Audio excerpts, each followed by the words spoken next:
میری پیدائش دیہات میں ہوئی اور جس گھر میں پیدا ہوئی وہاں ماحول میں غربت کے پھل ہمیشہ پکے ہوئے دیکھے۔ زرعی زمین جو وراثت میں والد صاحب کو ملی وہ 4 ایکڑ تھی۔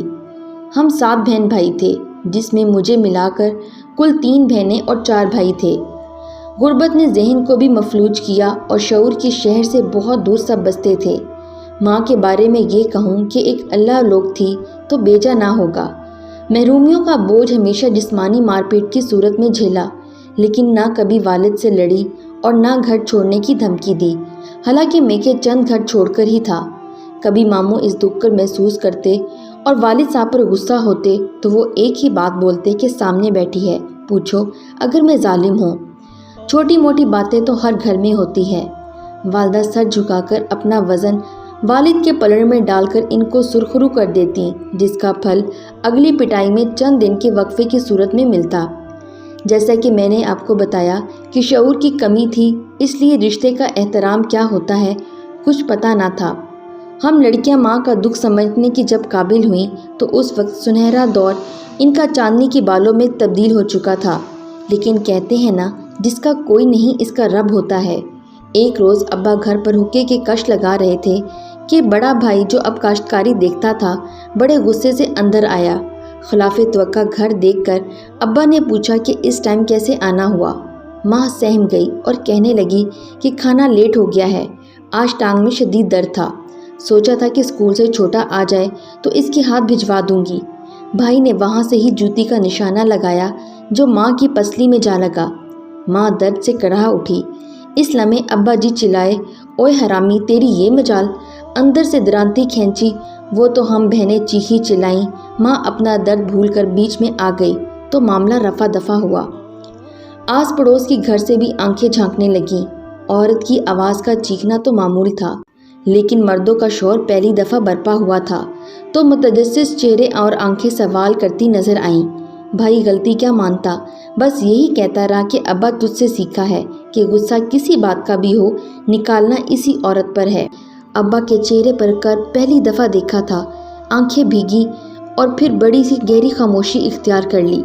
جیسے تیسے بھی، لیکن 8 تک اسکول میں نے پڑھ لیا تھا۔ ایک خالہ شہر بھی آئی گئی تھیں، شکل کی چاند اور سیرت کی دیوی تھیں، مجھ سے خاص محبت رکھتی تھیں۔ مجھے شہر ساتھ لے گئیں، شہر میں 2 سال رہی۔ خالہ کے بچے اسکول جاتے اور میں سلائی کڑھائی سیکھتی۔ ایک دن خالہ نے کہا کہ میری بچی تو پڑھ لے، تیرا دماغ تیز ہے، گاؤں کے قریب ہی میٹرک تک اسکول ہو گیا ہے، اس کے بعد میرے پاس آ جانا، میری بیٹی کے ساتھ کالج چلی جانا۔ اتنا سمجھ میں آ گئی کہ پڑھنے لکھنے میں ممکن ہے کہ رشتہ اچھا میسر آ جائے، کیونکہ میں اپنی ماں جیسی زندگی نہیں گزارنا چاہتی تھی۔ بس اس نصیحت کو دل میں بٹھا لیا۔ واپس آ کر تعلیمی سلسلے کو جوڑا۔ میٹرک کرنے کے بعد ابا جی اور بھائیوں کی طرف سے واضح جواب مل گیا کہ کیا کرنا پڑھ لکھ کر، اور نہ اتنے پیسے ہیں کہ تعلیم کا خرچہ اٹھائیں۔ خالہ کو چٹھی لکھ چھوڑی، وہ آئیں اور کہہ کر ساتھ لے گئیں کہ میں اسے پڑھاؤں گی۔ شہر میں رہ کر تعلیم بھی BA تک حاصل کی۔ ذہنی کشادگی میں اضافہ ہوا اور سب سے بڑھ کر خواب دیکھنے والی آنکھیں پالیں۔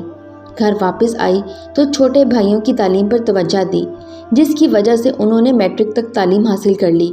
میں نے بھی اسکول میں ایک بطور ٹیچر نوکری کر لی، پیسے بھی مل جاتے اور دماغ بھی روشن رہتا۔ نہ جانے کب میں اس گھر کی بڑی بن گئی۔ ایک ایک پیسہ جوڑتی، دونوں چھوٹی بہنوں کے بیاہ میں یہ پیسے کام آ گئے۔ ابا جی اب خاموش رہتے تھے، ان کی آنکھوں میں شکر کے جذبات آنسوؤں کی صورت میں نظر آتے۔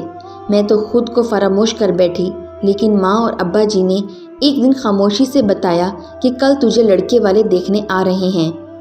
عمر کا سفر تیرا بیت رہا ہے، بس تو اپنا گھر بسا لے تو یہ لڑکے رہ جائیں گے، ان کا بھی کچھ ہو جائے گا، لیکن تیرا بیاہ ایک قرض بھی ہے اور فرض بھی۔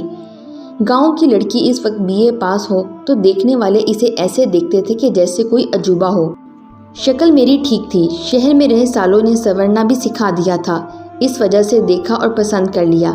ایک نند نے ہلکے سے کہا کہ عمر کی بڑی ہے، تو دوسری فوراً بولی کہ بھائی کون سا فیڈر پیتا ہے، 40 سے کچھ اوپر ہی ہوگا۔ معاملات طے ہوئے، آنے والی گندم کی کٹائی پر شادی طے ہوئی۔ میں اس حد تک خوش تھی کہ ظفر پولیس میں ہے تو پڑھا لکھا ہے۔ میری آنکھوں کے خواب جو کہیں گم ہو گئے تھے اود آئے اور تعبیر قریب نظر آنے لگی۔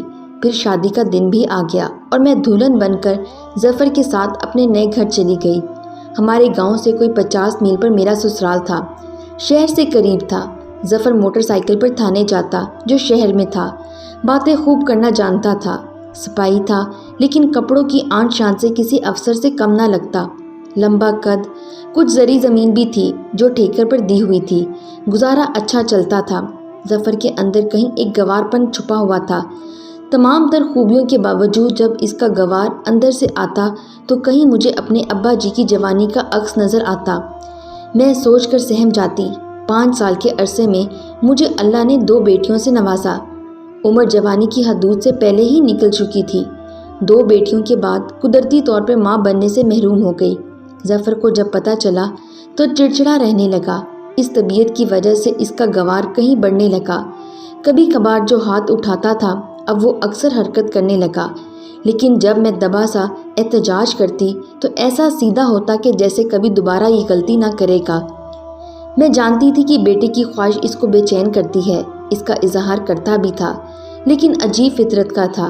جب میں اسے کہتی کہ ظفر تم چاہو تو دوسری شادی کر لو، کیا پتہ اللہ دوسری سے بیٹا عطا کر دے، تو فوراً کہتا کہ تو دل نہ چھوڑا کیا کر، کیا پتہ دوسری سے بھی نہ ہو تو ضرور سوکن تجھ پر لاؤں، اور جب میں خاموش رہتی تو بیٹے کی محرومی کا ذکر کرتا۔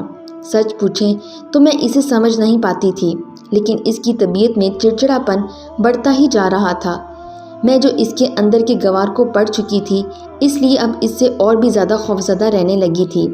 ایک دن ہانڈی میں نمک تیز ہو گیا، اس روز سے میری گردن دبوچ لی اور سر پر مکہ دے مارا۔ مجھے اپنا آپ ڈوبتا محسوس ہوا۔ میں جو چارپائی پہ گری تو منہ سے جھاگ نکلنے لگی۔ میری ایسی حالت دیکھ کر ظفر گھبرا گیا، جلدی سے اٹھا، پانی کے چھینٹے منہ پر پھینکے، مجھے اٹھایا، گالوں کو زور زور سے تھپ تھپایا، چیخنے لگا کہ ہوش کر۔ اس کی چیخ نے ڈوبتی ہوئی زندگی کو گویا آواز دی۔ میری آنکھوں کی پتلیاں جو چڑھ چکی تھیں تھم گئی، میرے منہ سے فقط اتنا نکل سکا کہ پانی۔ ظفر نے جلدی سے پانی پلایا، پانی اندر گیا اور سانس بحال ہوئی تو جیسے ظفر کی جان میں جان آئی۔ اس دن تو میں بچ گئی، لیکن آنے والے دنوں میں سر پر لگا مکہ میری تباہی کا سبب بن گیا۔ شروع میں مجھے چلنے میں دشواری محسوس ہوتی اور آہستہ آہستہ مجھے اپنا توازن قائم کرنے میں مشکل پیش آنے لگی۔ اس واقعے کے بعد اگرچہ میں بچ گئی، لیکن ظفر کے اندر چھپے گوار کی موت واقع ہو گئی۔ اس نے بڑی دلجوئی کے ساتھ ہاتھ جوڑ کر معافی مانگی، علاج میں کسر نہ چھوڑی، لیکن میری حالت بد سے بدتر ہوتی چلی گئی۔ آخر کار بات نیورو سرجن تک چلی گئی۔ سی ٹی اسکین کروائے تو وجہ پتہ لگی کہ حرام مغز پر لگی چوٹ سے ذہن اور جسم کا باہمی رابطہ نظام کمزور ہو چکا ہے اور آنے والے دنوں میں یہ مکمل نکارہ ہو سکتا ہے، جس سے مکمل جسم بے حس ہو جائے گا۔ اس دن ظفر نے گھر آ کر پیر پکڑ کر معافی مانگی، تڑپا، رویا، چلایا، لیکن یہ سب بے سود تھا۔ میں معذور ہو کر چارپائی پہ پڑ گئی۔ بچیاں چھوٹی تھیں، کیسے سنبھالتی؟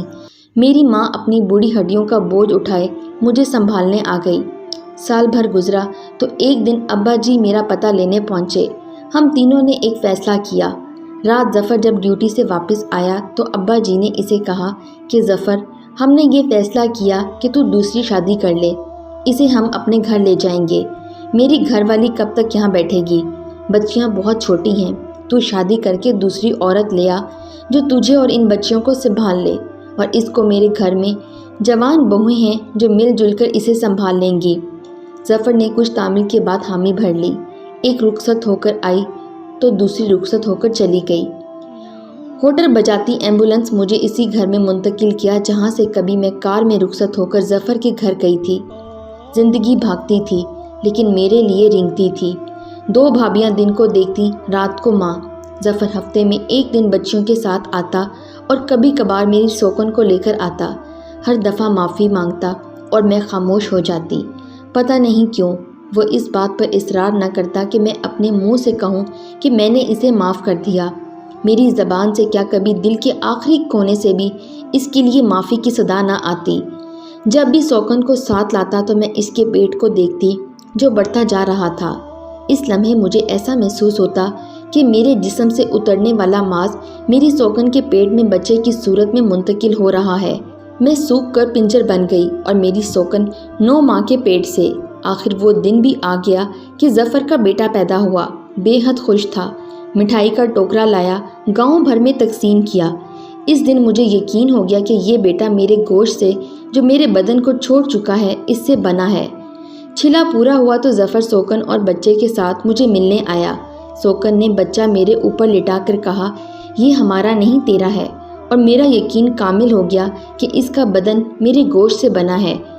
وقت میرے لیے رنگتا ہی رہا، لیکن مجھ سے دور وہ وقت بھاگ رہا تھا۔ 2 سال گزرے، میری صرف آواز باقی رہ گئی تھی۔ ایک دن ظفر اکیلا ہی آیا، میرے کمرے میں بھی نہیں آیا۔ باہر برآمدے میں کرسی پر ابا جی اور ماں کے ساتھ بیٹھا رہا۔ میں چارپائی پہ لیٹی اسے دیکھ رہی تھی۔ اس کی آواز میرے کانوں میں نہیں پڑ رہی تھی۔ اس دوران 2 دفعہ ایسا ہوا کہ اس کی آنکھیں مجھ سے چار ہوئیں۔ میں منتظر رہی کہ وہ اندر آئے گا، لیکن وہ مجھ سے ملے بغیر چلا گیا۔ تھوڑی دیر بعد ماں اندر آئی اور رونے لگی۔ میں نے وجہ پوچھی تو کہنے لگی کہ ظفر کہہ رہا تھا کہ تو اب بچے گی نہیں۔ ساتھ ساتھ آنسو صاف کرتی جاتی اور بولتی جاتی کہ بول گیا ہے کہ جب یہ مر جائے گی تو میں اسے اپنے گاؤں میں دفناؤں گا۔ اس رات میری ماں باپ بہت روئے تھے۔ ماں مجھے کہتی، بیٹی معاف کر دینا۔ مجھے کچھ سمجھ نہیں آ رہا تھا کہ میری ماں مجھ سے کیوں معافیاں مانگ رہی ہے، جبکہ اس میں میری ماں کا تو کوئی قصور نہیں۔ میری حالت ایسی تھی کہ ماں سے وجہ بھی نہ معلوم کر پائی۔ پھر ماں روتے ہوئے کہتی تھی کہ اے اللہ، میرے بعد اس کو اٹھانا، میں تجھے اپنے صبر کا واسطہ دیتی ہوں۔ قبر تیار ہے تو میں بھی مرنے کو تیار ہوں۔ اس رات ماں ایسے کرا رہی تھی کہ وہ مجھے دن یاد آ گیا جب بھائی نے جوتی ماری تھی تو ماں درد سے کرائی تھی۔ نہ جانے کیوں مجھے ماں کے کرانے کے بعد ابا جی کی گہری خاموشی یاد آئی اور میں اندر سے ہل گئی۔ صبح سویرے سرہانے پڑا موبائل چیخا تو آنکھ کھلی۔ ظفر کے نمبر سے فون تھا۔ میں سمجھ گئی کہ کل مجھ سے ملے بغیر چلا گیا تو شاید اس لیے فون کیا ہوگا۔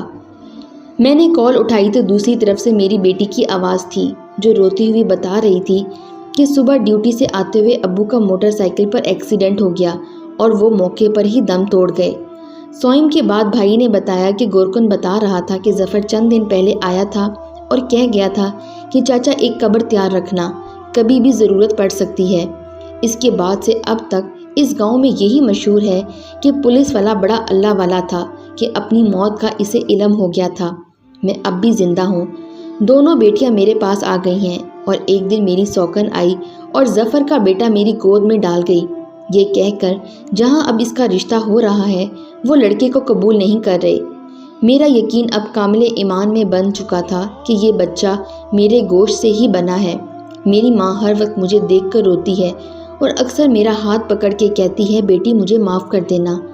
ایک دن میں نے آنکھوں کے اشارے سے ماں سے پوچھا تو وہ روتے ہوئے بتانے لگی، بیٹی جب تو پیدا ہوئی تھی تو ابھی تجھے 1 ماہ بھی نہ گزرا تھا کہ تیرے باپ نے زمین کی کوئی ضروری کاغذ میرے پاس رکھے ہوئے تھے۔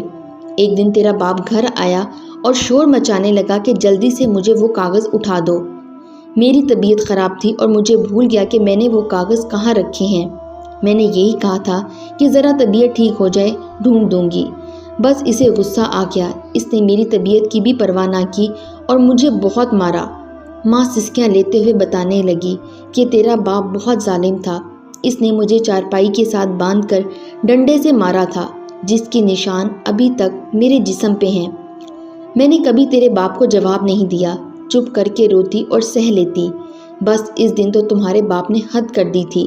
بس روتے ہوئے میرے منہ سے نکل گیا، جیسا تم میرے ساتھ کرتے ہو اللہ کرے کل تمہاری بیٹی کے ساتھ بھی ایسا ہو، تب تمہیں اپنی بیٹی کا درد دیکھ کر احساس ہوگا کہ کسی کی بیٹی کے ساتھ کیسے ظلم کرتے ہیں۔ بیٹی مجھے معاف کر دینا، مجھے نہیں معلوم تھا کہ تمہارے باپ کے کیے کی سزا آج تمہیں ملے گی۔ میری آنکھوں سے آنسو تیزی سے بہہ رہے تھے اور میں اپنے باپ کی طرف دیکھ رہی تھی جو اب پاگل ہو چکا تھا اور اپنا ذہنی توازن کھو بیٹھا تھا، خود کو دیواروں کے ساتھ ٹکرے دیتا تھا۔